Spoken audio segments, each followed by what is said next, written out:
I knew that this was the next generation of children that felt the love.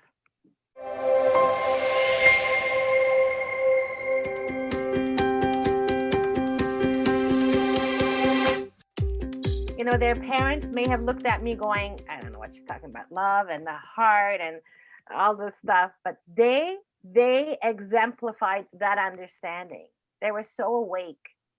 So even in times of uncertainty and even in times of trial and struggle, we still have that innate ability to bring unity consciousness out in every single person, no matter what they've been through, no matter what they've been challenged with. And I think that that's a real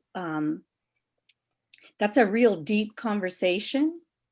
And I think, recognizing that Christmas is around the corner as well. And this is the time where a lot of people feel, maybe being away from their own families, even in this time period, is very difficult for people. So, this is a beautiful opening. I think that this is a great conversation to have, because what can we do to bring more unity consciousness? Because the School of the Heart does that so beautifully. And I think each one of us understand that concept, and each one of us, especially right now where we are, we're, like weeks away from Christmas here. Yeah. What else can we do? What can we do, the small acts right now, that can bring that unity consciousness together in our communities, whether it's for someone who has come from abroad from a very challenging struggle, and looking for that stable normality. And realistically, everyone's going through it. Yeah. The businessman is going through it. Obviously the ones that are going through something like this, they come from a different country which has civil unrest. They're coming. But then on top of that, isn't it ironic how we're here at Christmas time, which is for a lot of people a real time of challenge, and looking back at that, and what can we do? The big question, I think, in our community, in the School of the Heart community, is really, what can we do? How can we be of service? And that's a beautiful example of what you've been able to do, bringing the children in, and just saying, you know what, everything's going to be okay. And each one of us has a story, don't we? We know someone who's been through something or is going through something right now. Yes, definitely. Yeah. I mean, Chris, how do you feel on the big island there? Do you feel that there's a lot of uncertainty, challenge, struggle, but yet there's this beautiful ability for people to bring that unity consciousness in? Yeah. Well, on Kauai, it's we're going through the same kind of COVID struggles as everyone else, and COVID meaning lost tourists, meaning no income, no jobs for people. So, and on the other hand, some are doing very, very well. Um, it's like a flip, but we're all, being challenged to find unity in some way in these times of extreme divisiveness. I mean, we you could say it's easier to do on an island with warm weather. I mean, it's so hot today. I really didn't want to wear any clothes at all. I'm just really sweating here right now. But Here as well, Chris, here as well. so I guess people connect with nature more here. They connect with the sun more here. They connect with the water, with the sand, with the hikes, with um you know, becoming one with nature is such an important tool. You know, it's something a lot of us have lost. I grew up in a city, and I wouldn't say a concrete jungle. My parents were from a concrete jungle in Hong Kong. Um, but yeah, we want clean. We want like no insects and no um, cockroaches and things like this. And New Yorkers who move here are faced with the biggest challenge of knowing they're in paradise, and yet they can't stand the ants crawling around everywhere, and they're like trying to treat everything, call in the pest control, and they're like, oh my god, cockroaches. It's like, where are you going to go on this island that's not that you're going to be free of that? I mean, you could have a container that was, you know, like a cube, and try and lock them out, but it's not going to happen. It's just, this is the nature of the island. So here people connect to nature a lot. And that's you know, that's such a beautiful part of unity consciousness, because, you know, bringing Gaia and connecting with that is so sacred, so needed, so beautiful, because realistically, we, as we're walking, are extensions of the earth, of Mother Earth, connecting to the cosmos. You know, I mean, it's such a beautiful integral part. I know for us now, you know, you're at the complete opposite, and Maida, you probably you know, can attest to this. Canadian weather is something challenging for us in the winter, depending on where you are. How are you going to go out and get that fresh air? How are you going to connect with nature? And of course, we've got shorter daylight hours as well, on top of everything. And so that becomes a bit of a challenge. But you know what? I still make sure that I go outside. That connection to nature is so vital, so important. But you know, don't you feel that right now, like Maida was expressing, she, you know, obviously with the challenges and struggles of people coming from other countries and how they're coming together, and as much as they've been through whatever, they're looking, they're searching, but the whole planet is looking and searching, and we are in definitely uncertain times at this time. Agathi, what does, you know, what does Daniel and Drenvalo, what do they say is the key to these uncertain times right now? You know, how could we move forward in a very flow state? I think, you know, I was listening earlier and thinking of, because we've traveled a lot, right? So that's one of the things.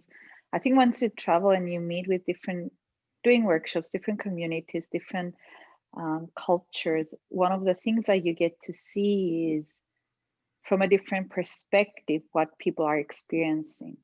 So everywhere you go, people are experiencing, they're living in their microcosm, right? So the whatever is around them, that's what they experience. So if, for example, there is if there is a financial crisis, that's what they feel. That's their whole world, right? That crisis. If there is, if there are huge destructions and disasters, again, and that's their world. And even if, I'm not talking about, wars. We all know how devastating that is, right? Coming through a place where there is so much violence and uncertainty, and fearing that that you might, not just yourself, that you might get hurt, but losing family, I don't think you can express with words how people that go through war feel. But one of the things that is important to see, and it's related with what's happening today, is that we all live in this small part, or we see this small part, right? It becomes our reality. Sometimes people feel that, this is so bad. And that's why they cannot understand, or it's hard to understand a bigger picture of love. If I come from a place of war and fight and conflict, when I'm embraced, or when somebody comes to me and I'm thinking, okay, what do they want from me, right? I've come from a very different background. So that's how we think because of it. However, at the end of the day, and because of us traveling a lot, what we managed to see is that everybody in essence are looking for the same thing, right? They're looking for a better life, they're looking for a healthy life, they're looking for a happy life. And that's the essence of everything that deep down people are looking for. It doesn't matter where they're from, it doesn't matter what language they speak, it doesn't matter how they were raised. So I think, and in the school today, and I think it's very nice, we have teachers that are coming from 32 countries. We have 19 languages, right? So it's an amazing demonstration, if you like, of how people can come together, irrelevant of whatever is going on, irrelevant of who we think our personalities are. And that's the same thing for what's happening today. There is a lot of change. You know, we were used to thinking that we know what's coming next. I think that's what changed. Today, you know, you don't know what's coming next. But in essence, we never knew what's coming next, right? So I think today is just so more vivid that we don't know what's coming next, and we have to make the best of what we do today. And the inner finding that space within us where we can honor who we are, learn to live in a space of the heart, and whatever comes next, we'll deal with whatever comes next, right? Yeah. Trust. It was definitely easier to hold on to that controlling the future thing, like controlling outcomes, like this illusion of thinking that we actually have control of what's going to happen tomorrow or the day after. Whereas right now, it's if you're still trying to hold on to that, you're getting a big reality check constantly, like just constantly. And yeah, it's this showing up of the impermanence of everything. And conflict for me is it's a state of impermanence. Peace is something that is actually recognition of the fact that everything is impermanent, and harmony is never solidified in one point. It's always moving, it's always flowing. It's how do we let that flow? How do we actually not hold on to things, that outcomes? How do we not hold on to the something we've dreamed about the future? And our school has so many incredible teachings. I think it all just comes back down to one thing, which is coming back to the heart. You know, we say remembering who we are, but coming back to the heart. It's like, it sounds easy, and it actually is easy, but we've been so far lost and far gone from that point that we have to talk about tools to bring us back there, you know? But as babies, it wasn't like that. It was just there all the time. But we've come such a far, long way away from the heart. And Yeah, no, that's a beautiful explanation. And I know, Chris, you're the perfect person to also just reiterate going from where we are, or where we were, let's just say where we were, and into the heart. I mean, we are no longer, as much as we feel like we're in survival mode, it's really pushing those energies up. And you might want to elaborate on that, because there are so many people right now. My brother-in-law is an accountant, international accountant. There are people 75% or more living paycheck to paycheck. They don't know where their next meal is going to come from. 75, more than 75%. And I'm like, wow, that's an amazing statistic. And the authorities know, and the banking system knows, and the government knows, but what are we doing about it? How do you go from survival, which is in the lower centers, and into the heart? It's easy to sit here and sort of preach outwardly to go, this is what you need to be doing. But I find that that's often very unhelpful. But like, just simply to share my own journey of that transition is, you know, I transitioned out of having a regular paycheck into a completely, which I wasn't passionate about whatsoever, what I was doing before. And through a transitory time where it's like no income or very, very minimal income, to really that all that uncertainty of not knowing how I was going to pay the rent, how I was going to feed myself, right? Or even ask for support, like the pride of being able to be self-sufficient. All of these, so many different emotional aspects that arise, centered around the courage of actually leaving behind something that wasn't really working, right? It's extremely challenging emotionally from a feeling centric space, that sense of uncertainty. And you could have told me through that time, just change your perspective, Chris, do more meditation, do this, do that. It just wouldn't have helped. I was already doing a lot of that. It's just a process.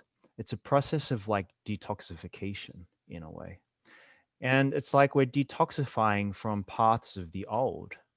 And right now, the conscious collective is being forced to walk down that road. It's not really a choice anymore. We're on that road, whether we like it or not. And we got to face that. And we're detoxing from what I see is just like a stickiness to an old paradigm.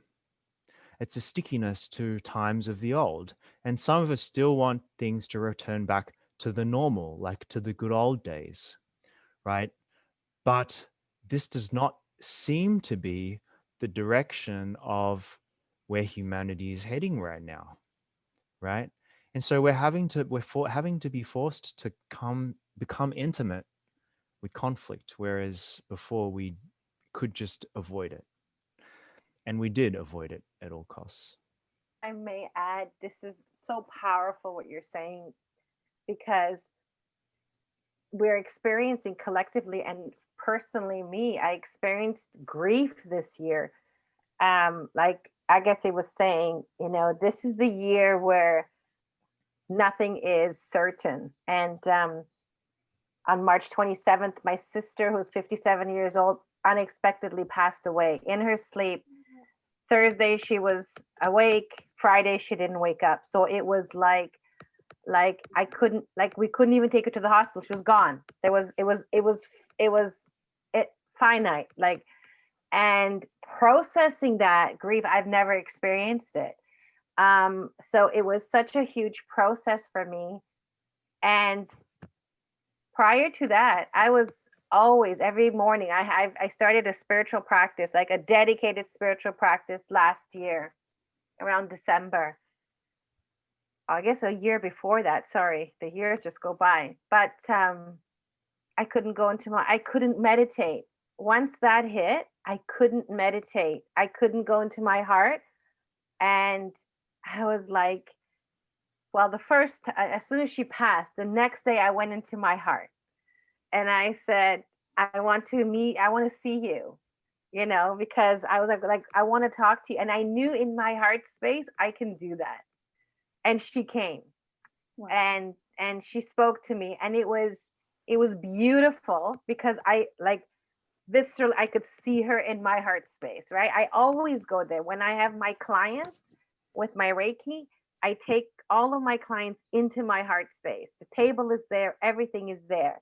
So it is a place, and that's what the School of the Heart has given me personally, that gift, that journey, that down into my heart, and then that room in that space, and then the universe.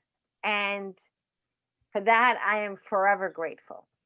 And then when this happened, I couldn't go in. After seeing her, I didn't want to go back in again in case I saw her again. But and it was grieving. It was like pictures, Facebook shows this memory on your phone. It was a process.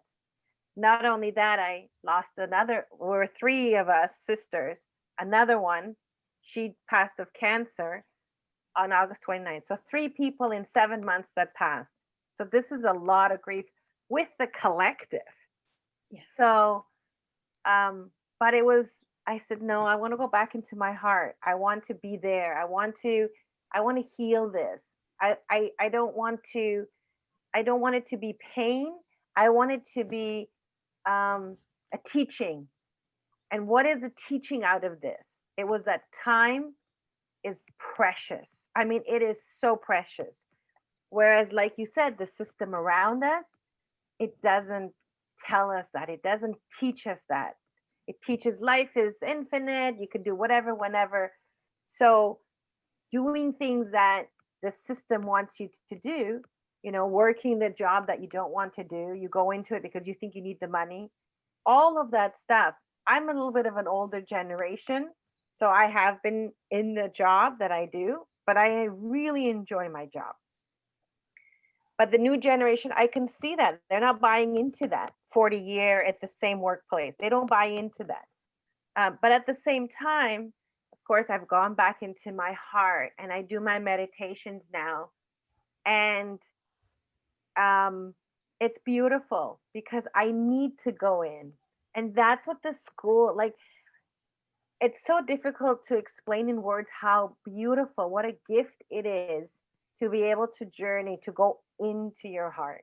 It really is a gift. It's challenging, but once I'm in there, what I thought was important, which is my conditioning, as soon as I go in, it's like, no, that's really not important. Like a management position, people say, you should go for it, apply for it.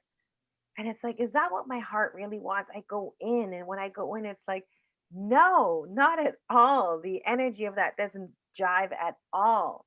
So I'm processing the grief still, but I'm so grateful. Like going into my heart, I do my, so many of the meditations that I do. And what I really love is as I embody this, as I am living this, really I do. I talk about sometimes my experiences with my clients. And if I may share, I want to share this one because it's so beautiful. In a Reiki session, the client was lying down. She was pregnant, and we're talking about conscious parenting. And the baby literally came up and he looked at me and he said, "Thanks for taking care of my mom." And then he went back in. So now she doesn't know what gender he was. And I was like, oh my gosh, I can't say anything. So she said, I said, I said, I felt the baby. And she goes, oh, you did? Did you know what gender? I said, no, no, no, I can't tell you, and all that stuff. So it was so beautiful. It was just like because it's in my heart space, right? And so when she messaged me and it was the gender revealing that they did, she goes, we're having gender reveal. I said, show me the color before you do anything. I'm not saying anything. And then she showed me it was all blue. And I said, yeah. She goes, I knew you saw him. I knew you did. She goes, I felt it. So it's so beautiful because it's in that unity consciousness, like you were saying. It's in that oneness. And there it's like, there is no difference. Like that little one was a teacher to me right there. Right. And it's such a gift. It really is such a beautiful gift to be able to embody it. And as I embody it, I talk this way, you know? And so people look at me. Some could say, "It's so naive. It's so, I don't know." But others look at me and they're like, how are you so loving? Like, how come you don't get pissed off or hold grudges? Like, obviously, sometimes I get challenged, with people, but that grudges and the judgment, I never told my kids, like, I always said to my kids, never say, I'm so jealous of you or this or that. That's a very powerful word. If they have something or they become something that you really like, I say, that really inspires me. It inspires me so much that I'd like to do something like that one day, or I'd like to have something like this, even if it's a toy or whatever. Always inspired by it. Because the word jealousy, I was growing up, I was not a jealous child. And so I never liked the energy of that word. Even the energy of it is heavy. So It, for some of the people that are out there now listening to our conversation, I'm going to propose that all four of us, and maybe Agathi, you can start, is give, maybe 2 or 3 or even more if you do have, in a nutshell, um, how could the listeners out there bring more unity and consciousness into their lives and help others? I mean, we've had some great examples here, so maybe you can touch on that, and then maybe we can, each of us can go ahead and take a crack at it, because I know that I get questioned all the time myself. So this is the opportunity for the listener to say, hey, that thing that you talk about, unity consciousness, and how can we be supportive of one another? What are some of the things that we can actually help them with? I think that's a very nice, it's a very nice idea, and challenging to put it into, a few words of how can I bring more unity into my life. One of the things that I think is essential is a pause for everything, from everything, right? We live in a fast-paced world. Everything is built on division and polarity. So taking time outdoors, connecting with the nature, just taking a moment of break from all these things, I think it's essential to, first of all, to listen to yourself. One of the reasons that we are so divided is because we've stopped listening to what's going on inside of us, and we tend on to listen to, all the things around us. So there is a wisdom within everybody, right? And it's nothing that's I don't know, it's not rare. Everybody has it. You're wise inside, you're divine. It's just finding that spot in you, finding the divinity inside of you. So pausing from everything, right? And taking a breath, pause, breathe, connect with what's going inside. And I think what comes is perception changes. The moment you stop, you connect with nature, you breathe, you realize that nobody can take something from you, right? I think that's one of the reasons that we find ourselves divided, that we feel competitive about stuff, that somebody's going to take from me, I'm going to lack something, I'm going to, there is this competition with everything. Maida spoke about jealousy, there are a ton of different ways that we think people, fears that we have, that we're not going to have enough, for example. But we're always full. And that's when we live in division, we always feel we lack. When we live in oneness and in fullness, there's always more than enough. The universe always has more than enough for everybody that's here, right? It's just our state of being that stops the flow from coming to us, or abundance, right? It's a beautiful world. Everything you need is there for you. It always has been, it always gonna be. I know that when people are going through a tough time, it's hard to see. I think it's for everybody is the same, right? I'm going through difficulties. I don't feel there is abundance. I don't feel the universe is providing for me. But to change that, it starts from here. So pausing, take a breath, connecting with nature, connect with what's going on inside of you. For sure, go through your heart journey, right? That's beautiful. Yeah, definitely. I totally agree with that. And then I'm gonna Yeah. say let's wrap up here and continue this conversation in our next podcast. But Agathi, all of that tool and all of these other tools we've been speaking about going into the heart is all in the workshops, right? For sure. Like, and like you said, we've got over 200 teachers across 32 countries doing workshops. And yeah, we're going through COVID times, and so we have maybe less in-person workshops now than normal. But come to our website, theschooloftheheart.com, and engage with us. Have a look at what we've got, and I think you'll find that you'll be pleasantly surprised. It's very difficult for us to describe what being in the heart feels like. You just sometimes have to feel it for yourself. And so let's resume this conversation in part 2. And we love you, and we'll see you next time.